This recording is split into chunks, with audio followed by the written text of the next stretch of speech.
우리가 죽은 나사로 이야기를 계속해서 살피고 있습니다. 매우 중요한 본문이기 때문에 몇 회에 걸쳐서 또 살펴보고 있는데 오늘은 그 마지막 시간이 되겠습니다. 예수님께서 이 나사로가 있는 그 마을에 도착하신 건 나사로가 죽은 지 나흘이 되었을 때입니다. 나흘이 되었을 때. 그 나흘이라는 기간은 어떤 의미가 있다고 했습니까?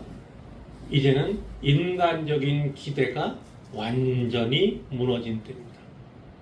더 이상 손을 쓸 수 없는, 아무런 기대도 할 수 없는 그때에 예수님께서 오셨다는 것입니다. 자, 많은 사람들이 마르다와 마리아를 위로하기 위해서 왔습니다. 위문하기 위해서 왔죠. 그때 마르다가 예수님 오셨다 이런 얘기를 듣고 급히 나가서 맞이하러 갑니다. 자, 마르다가 뭐라고 얘기했습니까?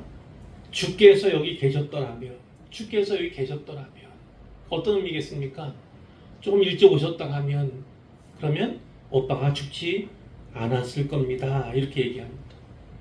그러면서도 뭐라고 하냐면 그러나 이제라도 주께서 무엇이든지 하나님께 구하시는 걸 하나님이 주실 줄 믿습니다. 또 이렇게 이야기를 하는 겁니다. 자, 그 말을 들으니까 예수님 뭐라고 합니까? 네 오라비가 살아날 거다. 네 오라비가 살아날 거다. 이렇게 말씀을 하신 거예요. 그러니까 마르다가 뭐라고 합니까? 오빠가 살아난다고 하니까 마지막 날을 생각하는 겁니다. 그 마지막 때에 부활할 것을, 오빠가 부활하게 될 것을 믿습니다. 또 이렇게 받은 거예요. 예수님이 뭐라고 하냐면 나는 부활이요 생명이니 나를 믿는 자는 죽어도 살겠고 무릇 살아서 나를 믿는 자는 영원히 죽지 아니하리니 이것을 네가 믿느냐. 이렇게 아주 엄중한 말씀이죠. 매우 귀한 말씀이죠. 질문했어요. 그랬더니 그가 뭐라고 대답했습니까? 주여 그렇습니다. 주는 그리스도시요 세상에 오시는 하나님의 아들이신 줄, 그리스도시요 하나님의 아들이신 줄 제가 믿습니다. 또 이렇게 믿음을 고백을 합니다. 자, 이렇게 마리아와 예수님과의 대화가 끝나고 마리아가 집에 들어가서 마르다가 집에 들어가서 마리아를 데리고 오지요. 선생님이 너를 부르신다. 그래서 마리아가 급히 나왔습니다. 자, 근데 마리아가 나가니까 곡하러 가나 보다, 무덤에 가나 보다 생각해가지고 다 따라 나온 겁니다. 마리아가 또 예수님께 말씀드리는 거예요. 주께서 여기 계셨더라면 제 오라비 죽지 아니했을 겁니다. 이렇게 다시금 아쉬움을 표하는 것이죠. 그러면서 그가 울어요. 땅바닥에 앉은 채로 웁니다. 슬피 우는 거죠. 그 마리아가 우니까 함께 따라 나온 유대인들도 또 함께 우는 거예요. 그때 예수님이 어떻습니까? 심령의 비통히 여기셨다. 심령의 비통히 여기셨다. 그리고 불쌍히 여기셨다. 이렇게 되어 있습니다. 그러면서 그를 어디 두었느냐? 나사로의 시신이 어디 있느냐? 물었습니다. 그래서 이 무덤으로 가시는데 예수님께서 눈물을 흘리셨다. 눈물을 흘리셨다. 이 눈물은 어떤 눈물입니까? 함께 우는 자와 함께 우는 것, 그런 눈물일 수도 있어요. 그러나 예수님의 눈물은 또 한 번은 다른 차원이 있는 거죠. 어떤 의미입니까? 이 죽음에 대한 겁니다. 죽음이 세상 가운데 들어왔잖아요. 그것으로 말미암아서 모두가 죽어가는, 또 죽을 수밖에 없는 죽음의 한계와 고통 가운데 신음하는 그 인류에 대한 그 불쌍히 여기신 그것이 여기에 나타나고 있다. 그리고 죄에 대해서 비장한 마음을, 사망에 대해서 비장한 마음을 가지신다. 이렇게 볼 수 있어요. 자, 우리 예수님은 우리가 잘 알다시피 죽음을 이기신 분 아닙니까? 권능자 아닙니까? 그런데 그 권능자이신 하나님의 아들이신 예수님께서 바로 슬피 같이 울어주시는 그걸 보면 이것이야말로 예수님이 어떤 분인가? 참된 위로자다. 우린 이렇게 고백할 수밖에 없지요. 자, 그 상황 가운데 이제 많은 유대인들이 있었지 않습니까? 이 사람들이 얘기를 하는 거예요. 예수님 우는 걸 보면서 보라, 나사로를 얼만큼 사랑했으면, 이렇게 얘기를 하는 사람이 있는가 하면, 또 어떤 사람은 뭐라고 했냐면, 저 사람이 맹인의 눈을 뜨게 한 사람이 아니냐. 그러면 죽지 않게 할 수는 없었더냐. 또 이렇게 또 꼬는 사람들이 있는 거예요. 또 생각을 또 비판적으로 또 보는, 부정적으로 생각하는 이들도 있었다는 겁니다. 자, 이와 같은 상황인데, 이제 본문 38절이 있잖아요. 예수께서 다시 속으로 비통히 여기셨다. 다시 비통히 여기셨다. 이렇게 말씀해요. 단순한 어떤 슬픔이나 아픔 이 정도가 아니라고 말씀드렸어요.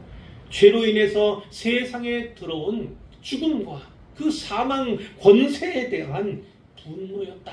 이렇게 보는 것이 타당한 것이지요. 그러니까 예수님의 이 비장함, 또 예수님의 눈물, 이런 것들은요, 하나님의 사랑을 보여줄 뿐만 아니라 하나님의 공의를 겸하여 보여준다. 이렇게 보여주는 거예요.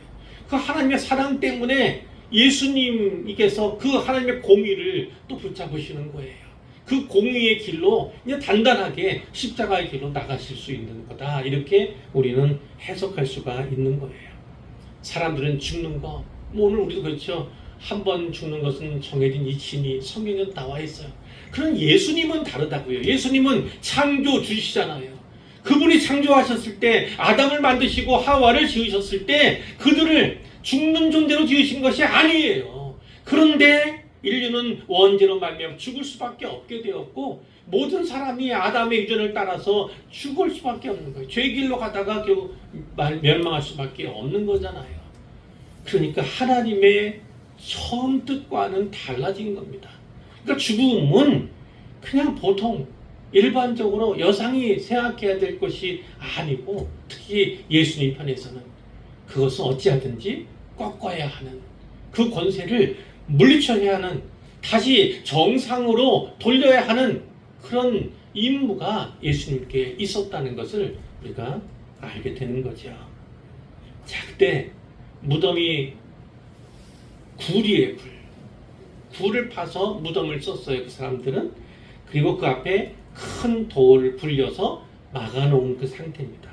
예수님이 돌을 옮겨 놓으라, 돌을 옮겨 놓으라, 이렇게 명령을 합니다. 그 돌은 어떤 돌입니까? 사망과 생명을 갈라놓은 그 돌 아니겠습니까? 다른 표현으로 하면 희망과 절망을 가로막고 있는 그런 돌 아니겠습니까? 그 돌을 옮겨 놓으라. 예수님이 이렇게 말씀하셨어요. 근데 그때 마르다가 나섭니다. 주님, 죽은 지가 벌써 나흘째입니다. 나흘 되었습니다. 벌써 냄새가 납니다. 이 얘기는 무슨 말입니까? 뭐 냄새를 맡았다기보다는 지금쯤이면 오빠 시신 부패가 되고 있을 겁니다. 부패가 시작됐을 겁니다. 이렇게 얘기를 하는 것이죠. 그 냄새 걱정을 하는 거고, 이미 늦었어요. 만류하는 것이죠. 그러나 예수님이 누구신가에 대한 분명한 지식과 확신이 있다면 그가 그렇게 해서는 안 됐죠. 왜? 그것은 일종의 불신을 보여주기 때문이죠. 예수님에 대한 불신. 그가 뭐라고 얘기했습니까? 예수님께서 네 오라비 살아날 거다 얘기했을 때 다시 살릴 줄, 물론 부활의 때를 전제하고 있지만 그렇게 얘기했던 사람입니다. 그리고 예수님이 누구십니까? 그분은, 당신은 그리스도이시오, 하나님의 아들이심을 제가 믿습니다. 이렇게 얘기한 마르다였는데 아직 온전하지 않다. 그러니까 그 고백이라는 것이 잘못된 것은 아니지만 온전하지는 않다는 것을 우리가 알게 되는 거예요. 그러니까 무덤을 막고 있는 그 돌보다 먼저 치워야 되는 건 뭡니까? 바로 불신이라고 하는 걸림돌부터 제거해야 한다. 우리는 이렇게 읽을 수가 있죠. 자, 예수님이 그러니까 말씀하시는, 내 말이 내가 말하지 아니하였느냐? 네가 믿으면 네가 믿기만 하면 하나님의 영광을 보리라 하지 아니하였느냐, 이렇게 말씀을 하는 거예요. 중요한 게 뭡니까? 믿음이에요. 불신을 걷어치우고 믿으면 됩니다. 믿으면 하나님의 영광을 볼 수 있다는 것입니다. 다른 말로 하면 믿음은 하나님의 영광을 보게 하는 통로다, 이렇게 우리는 또 말할 수 있을 거예요. 그분은 바로 그 사망 권세를 깨뜨리기 위해서 오신 분임을 그가 아직은 몰랐던 것이죠. 그런 예수님은 자기의 사명을 분명히 알았기 때문에 바로 그 일을 하고자 하는 것입니다. 그것은 장차 이제 얼마 안 있어서 예수님 자신이 사흘 만에, 죽은 지 사흘 만에 죽음에서 살아나시는, 부활하시는 그것을 보이시는 예표와 같은 거다라고 생각을 할 수가 있습니다. 자, 41절에 돌을 옮겨 놓았습니다. 누가 옮겨 놓았을까? 아무래도 어떤 남자 장정들이 힘을 모아서 굴리지 않았을까, 그런 거예요. 근데 그 사람들도 역시나 마음 가운데 좀 좋아하는 게 있지 않았을까요? 바로다가 이렇게 얘기하는 보면 이제 부패가 시작되어 냄새 나겠다, 이럴 때쯤 무덤 들어가는 것 좋아하지 않을 수 있습니다. 그런데 누군가가 돌을 옮겨 놓았다는 것입니다. 누군가가. 자, 첫 번째 이적이었던 가나의 혼인 잔치에서도 그랬잖아요.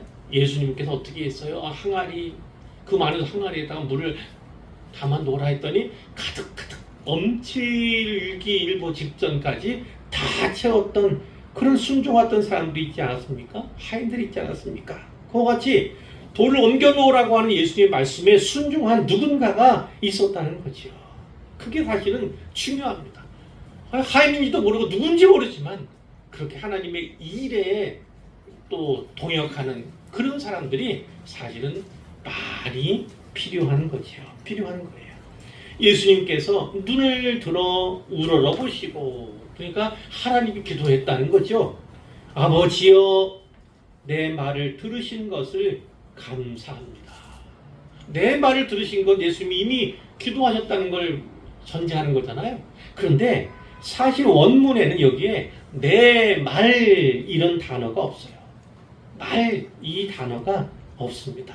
그러니까 원래 원문상은 뭐냐면 아버지, 나를 들으신 것을 감사합니다. 그 전에 같은 제목으로 기도하지 않았다 할지라도 예수님께서 하시는 모든 것이 하나님의 뜻과 완전히 부합되기 때문에 예수님께서 하시는 그것을, 예수님 자신을 하나님이 듣고 계신다, 함께하고 계심을 이제 얘기하는 거죠. 감사 기도를 드리고 있습니다. 감사 기도, 이어지는 기도죠. 항상 내 말을 들으시는 줄을 내가 알았나이다. 그러나 이 말씀하옵는 것은, 이 말씀은 뭡니까? 사람들이 있는 가운데서 공개적으로 드러나게 기도하는 거예요. 공개 기도입니다. 공개적인 기도. 그러니까 예수님의 이 시각 기도는 감사 기도일 뿐만 아니라 공개적인 기도다라는 것이죠. 그러니까 일부러 주위 사람들도 듣게 기도했다는 겁니다. 예수님이 꼭 그렇게 기도하신 분은 아니잖아요. 그런데 이 자리에서는 공개적으로 오히려 주변에 있는 사람들이 듣게 하기 위한 목적과 함께 기도하셨다는 것을 말씀하는 거예요. 그러나 이 말씀하옵는 것은 둘러선 무리를 위함이니, 분명한 목적이 있었죠. 공개적으로 기도하는 것은 분명한 목적이 있었는데 그것이 무엇입니까? 곧 아버지께서 나를 보내신 것을 그들로 믿게 하려 함이니이다, 이렇게 말씀을 하시죠. 그들을 믿게 하기 위해서 제가 이렇게 합니다. 그럼 무엇을 믿는 거예요? 아버지께서 나를 보내신 것, 이렇게 되어 있지만 그것은 구체적으로 말하면 아버지와 예수님과의 관계. 예수님은 하나님이 보내신 분이다. 그리고 예수님이 하시는 모든 일들은 다 하나님의 뜻과 동일하다, 이것을 보여주기를 원하셨던 겁니다. 무리들이 알고 믿게 되기를 원하셨다는 거예요. 사실은 그러다 보니까 예수님이 멀리에서 하루길이나 되는데 거기서 나사로 죽어가요. 이렇게 누군가 와서 전언할 때도 급히 가지 않으셨잖아요. 오히려 이틀을 더 유하셨잖아요. 그리고 너희까지 오실 때 하루가 또 걸려서 죽은 지 나흘이 되었을 때 오셨잖아요. 그렇게 지체하신 이유, 분명한 이유가 있다는 겁니다. 오늘 이 말씀도 역시나 그렇죠. 그들로 하여금 믿게 하기 위해서다라는 것을 예수님께서 분명하게 말씀해 주시는 겁니다. 믿음이 가장 중요하기 때문에 믿어야 사니까요. 그들도 믿어야 사니까요. 그래서 예수님께서 지체하셨다는 것을 우리가 알 수 있는 거죠. 자, 이 말씀하시고 큰 소리로 무덤을 향해서 말씀하십니다. 선포하시는 거죠. 나사로야 나오라! 이렇게 선포를 하셨어요. 그런데 이거는요, 명령하신 겁니다. 명령하신. 창세기에 어떤 기사가 있습니까? 창조 기사 가운데 빛이 있으라 하면 빛이 생기는 것처럼 나사로야 나와라! 그러면 어떻게 됩니까? 그는 죽은 자입니다. 이미 죽은 지 나흘 됐으니 죽은 자가 분명한데 그 죽은 자에게 생명이 들어가는 겁니다. 그가 다시 소생하는 겁니다. 그리고 다시 살아난 그 몸, 뒤에 수의를 입혀놓고 둥둥 다 이렇게 묶어놨을 거 아니에요? 그리고 얼굴에 씌워놨을 거 아닙니까? 그거를 다 풀고 풀지는 못한 풀 상태가 아니죠. 그대로 나오게 되는 그 역사를 뒤에서 보게 되는 거죠. 자, 그 예수님의 명령에 따라서 그가 나옵니다. 근데 죽은 자였으니까 쉽게 말하면 수의를 입은 채 아니겠습니까? 우리나라하고는 좀 다를 수 있지만 어쨌든 수족이 다 배로 동인 채, 묶인 채 이렇게 나오고 있고 얼굴에 수건을 씌웠다. 그 채로 나온 거예요. 예수님이 뭐라고 합니까? 풀어놓아 다니게 하라. 풀어놓아 다니게 하라. 근데 어때요? 나오긴 나왔는데 옴삭달싹 하기가 어렵죠. 그러니까 어떻게 해요? 그걸 풀어줘라. 묶었던 것들 다 풀어주고 머리에 있던 거 다 빼줘라. 이렇게 얘기를 하는 거잖아요. 그러니까 풀어놓아 다니게 하라 이 말씀은 뭡니까? 결국은 그를 올가매고 있는 모든 것들에서 그 중에 제일 큰 거는 뭐였습니까? 바로 죽음의 권세예요. 거기에서부터 그를 자유롭게 하시려는 예수님의 해방 선언이었다라고 우리는 이해할 수가 있는 겁니다. 이와 같은 모습은 알지라도 역시나 죄 문제 해결받지 못하고 해결하지 못하고 죽을 수밖에 없는, 그리고 죽음의 위기 가운데 있으면서 바로 예수님이 이 말씀을 바라고 기대하는, 알지는 못하지만 소망하는 이런 이 자들에게 바로 예수님께서 하신 이 말씀, 누구야? 나오라. 풀어놓아 다니게 하라는 말씀을 전할 사람들은 바로 우리들임을 믿으시기를 바랍니다. 믿으시기를 바라요.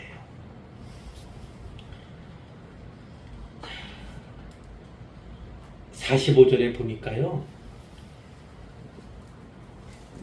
이 상황 가운데 유대인들은 어찌 보면 복받은 사람들이죠. 마리아와 마르다 위문하기 위해서 왔다가 생각지도 않게 이 표적을, 이 기적을 경험한 사람들 아닙니까? 얼마나 놀라워요. 죽은 지 나흘 때였으니 그건 소생할 가능성은 전무하다는 건데 예수님께서 그를 살리셨으니 얼마나 놀라고 놀랄 일입니까? 그것을 경험한 사람들이잖아요. 그런데 45절에 예수님께서 하신 이 일, 나사로를 살리신 이 사건을 보면서 많은 유대인들이 믿었다는 겁니다. 예수님이 누구신가에 대해서 생각을 다르게 했다는 거죠. 그러나 그 중에 어떤 사람들은 이 사람들이 늘 문제예요. 그 중에 어떤 사람들은 그것을 보고도, 그 놀라운 표적을 보고도 어떻게 했습니까? 바리새인들에게 갔어. 왜요? 일러 바치려고 그런 거죠. 아니 죽음이 정복되는 그 기적의 현장에서 그 놀라운 기적을 보면서도 바로 이와 같은 마음을 여전히 갖고 있는, 여전히 갖고 있는, 죄의 길로 향하고 있는 그런 사람들이 있어요. 너무나 안타까워하는 거죠. 이 표적을 보고 믿는 자가 있는가 하면 오히려 밀고 하러 가는 자가 있습니다. 밀고 하러 가는 자가 있어요. 47절입니다. 이 얘기 다 듣고 나니까 이들도 놀랐어요. 이거 소문하면 결코 좋지 않겠다 생각한 거예요. 대제사장들, 바리새인들이 산헤드린 공회를 소집을 한 겁니다. 그러면서 하는 얘기가 이겁니다. 이 사람이 많은 표적을 하니 이제는 죽은 자까지 살렸다고 하니 우리가 어떻게 하겠느냐. 예수를 이대로 두면 안 되겠다. 그러면 모든 사람들이 그를 믿지 않겠느냐. 그럼 어떤 문제를 생각합니까? 로마인들 핑계대는 거죠. 로마의 지배받고 있는데 그 지배민족인 로마인들이 그 로마 군대가 와서 우리 땅과 민족을 빼앗아가리라. 이미 지배 가운데 있는 상황인데 군대 몰고 다시 올까봐 그 얘기를 하고 있는 거죠. 우리 땅 다시 전쟁터가 되고 민족 또 많은 사람들이 피해를 입게 되는 걸 걱정하는 듯이 보이지만 한편으로는 뭡니까? 자기들 자리도 다 빼앗기게 될까봐, 이제까지 쌓아놓은 모든 것들을 다 잃게 될까봐, 정치적인 기득권, 이런 종교적인 기득권 자칫하면 다 놓치게 될까봐. 그러니까 한마디로 말하면 뭡니까? 죄인의 본성이 나타나고 있습니다. 죄인의 본성을 그대로 드러내는 겁니다. 자, 49절에 그 중에 한 사람이 누구냐면 가야바입니다. 가야바는 대제사장, 그의 대제사장이라고 되어 있는데 그 가야바가 이렇게 얘기하는 겁니다. 너희가 아무것도 알지 못하는도다. 한 사람이 백성을 위하여 죽어서 온 민족이 망하지 않게 된다면 그보다 큰 유익이 어디 있느냐. 한 사람이 죽어서 모두가 다 망하지 않게 된다면 그보다 더 좋은 일이 어디 있느냐. 자, 잘 생각해보면 이러한 경우가 사실 많습니다. 사회생활 할 때도 그렇고 이지민 말고 그 전 시대, 우리 전 시대에도 그렇습니다. 한 사람을 희생시켜서 혹은 소수를 희생시켜서 다수를 살리자, 이런 논리는 어떻게 보면은 합당한 듯 보이지만 자기는 그 한 사람이 되게 싫어하긴 면해서 그것은 가야바의 논리에 속아서는 안 된다. 가야바가 하는 주장, 이 논리는 참 위험천만한 것이다라는 겁니다. 이것이 오늘 시대에도 그렇잖아요. 어떤 누군가 소수라는 명목으로 또 어떤 사람에게 희생을 강요하는 것, 모두가 살기 위해서 너는 죽어야 한다, 너는 희생해도 된다는 것, 그것을 강조하는, 정당화하는 이런 모습은 결코 좋은 것이 아니다, 성경적인 것이 아니다라는 것입니다. 예수님은 어떠셨어요? 예수님은 자기 자신을 희생하시는, 모든 사람을 살리기 위해서 자기 몸을 희생하신 분 아닙니까? 그러니까 성경의 논리는 예수님과 같이 내가 희생해서 모든 사람을 살리는 논리이지, 모두가 살려면, 다수가 살려면 한 사람, 소수를 희생해도 된다는 논리는, 그러면서 그 한 사람, 그 소수의 나는 아니라고 하는 논리는 세상적인 논리다라는 것을 우리가 분명히 기억해야 하는 것이죠. 그러니까 참 모순적이다. 근데요, 놀랍게도 이 사람 하는 것을 51절에 뭐라고 합니까? 이 말은 스스로함이 아니다. 스스로함이 아니다. 가야바 스스로 그거 할 말인데 스스로 한 말이 아니다. 이렇게 얘기하고, 그 해의 대제사장이므로 예수께서 그 민족을 위하시고 또 그 민족을 위할 뿐 아니라 흩어진 하나님의 자녀를 모아 하나가 되게 하기 위하여 죽으실 것을 미리 말함이니라. 이렇게 받고 있습니다. 이렇게 요한이 해석하고 있다는 겁니다. 그러니까 이것은 뭐냐면 가야바는 사실 좋은 의도로 이렇게 얘기한 게 아닙니다.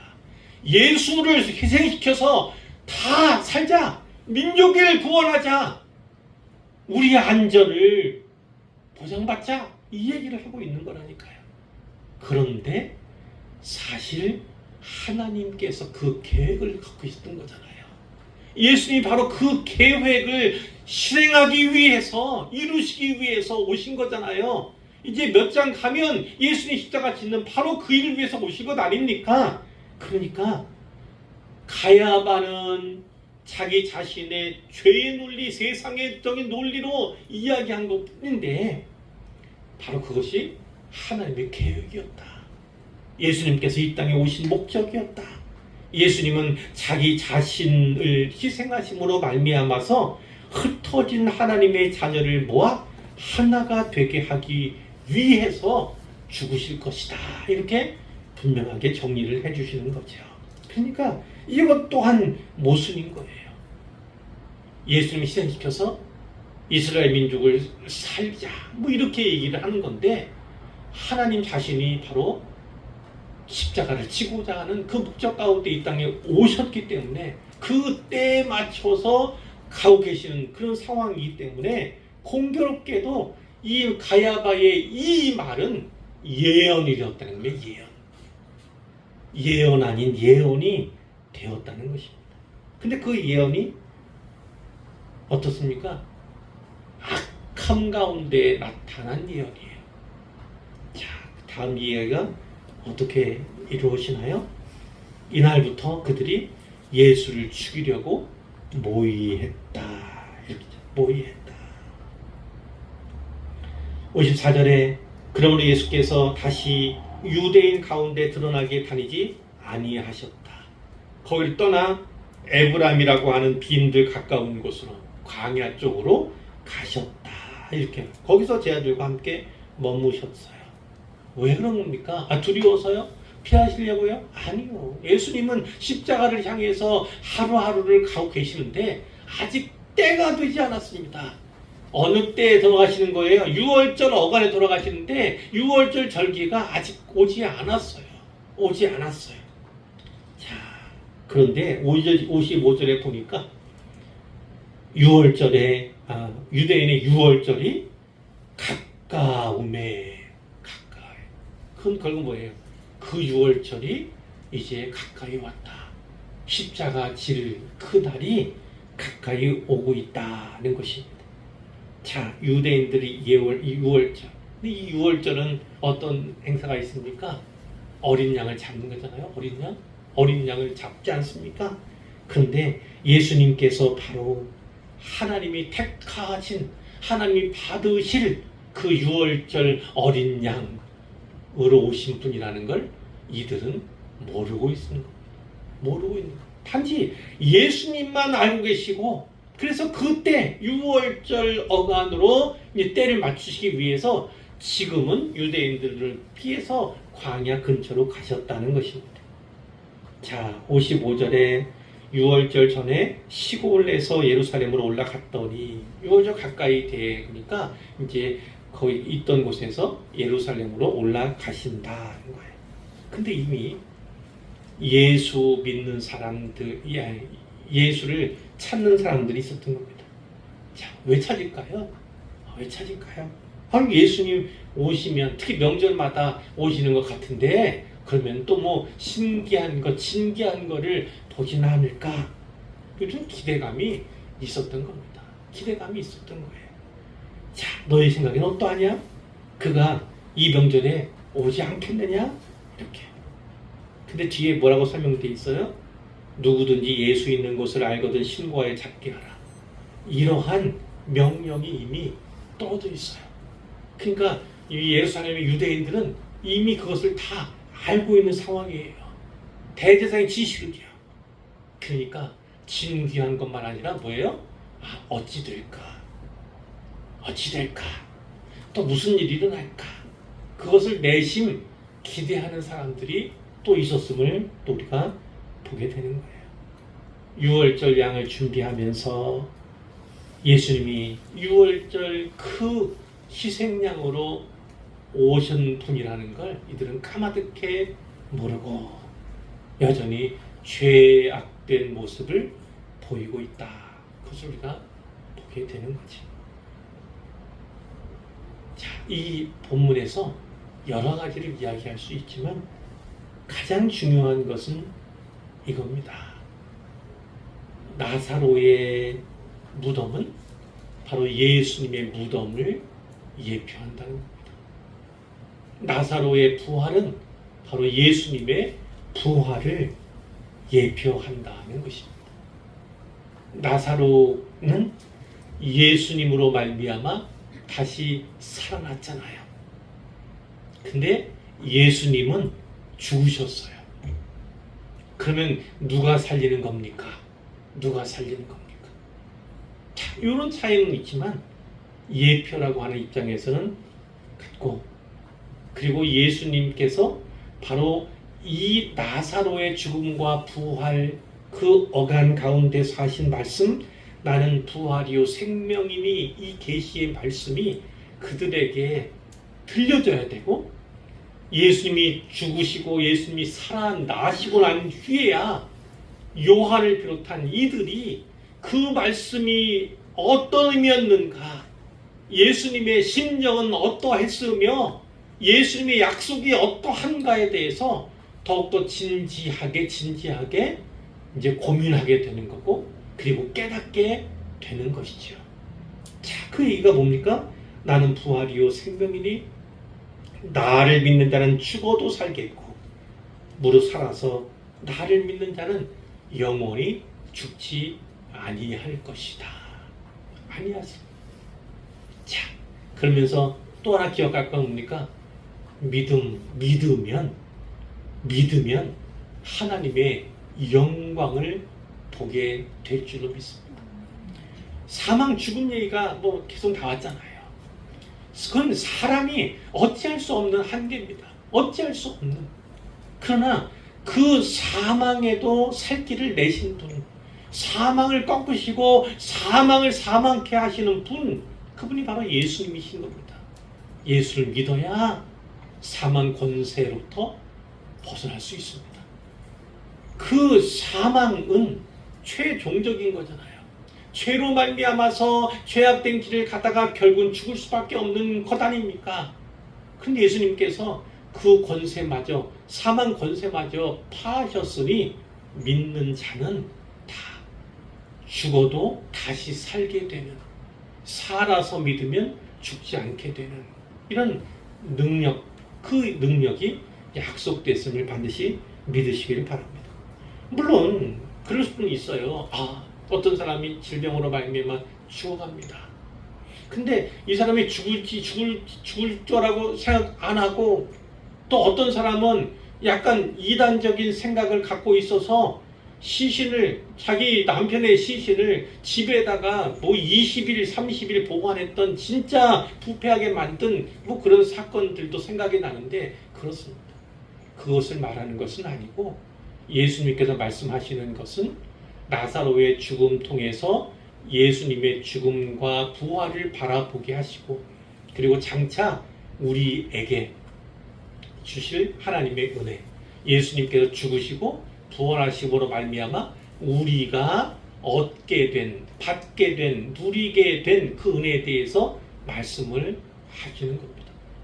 이 땅에서 설령 죽는다 할지라도 우리의 죽음은 찰나에 지나지 않습니다. 불교적인 용어가 찰나예요. 아주 짧은 시간을 나타내는 여러 가지 단어들이 불교에는 많이 있지만, 그 어떤 단어를 쓴다 할지라도요, 여기서 죽음은 하늘나라에서 다시 삶을 의미하기 때문에요. 그러니까 그 시간은 찰나의 시간도 아닙니다. 여기서 눈 감는 시간, 눈 감자마자 천국에서는 눈을 뜨게 되는 그런 은혜에 대해서 분명히 말씀하고 있습니다. 그럼에도 불구하고 죽음의 일은 아니지만 사람은 늘 질병이나 어떤 문제 그것으로 말미암아서 죽음을 향해 갑니다. 늘 죽음을 생각하게 되는 그런 것이 연약한 우리의 모습일 수밖에 없어요. 그래서 어떤 분들은 죽음도 준비해야 된다. 죽음도 잘 준비해야 된다. 뭐 웰다잉에 대해서 이야기를 하기도 하잖아요. 결국은 우리의 모든 고통, 우리의 모든 어떤 절망적인 일 그 끝에 사망이 있기 때문에 우리는 다 그것을 의식할 수밖에 없다. 그러나 예수님은 사망 권세를 다 하신 분이기 때문에 우리 역시도 그 사망의 영향권 하에 있지 않다는 것을 분명히 기억하시기를 바랍니다. 우리는 죽어도 사는 존재입니다. 그러니 죽음으로 말미암아 너무 두려워하지 않고 죽을까봐 너무 걱정하지 않는 믿음을 가지시길 바랍니다. 믿음 가지면 하나님의 영광을 보게 될 것입니다.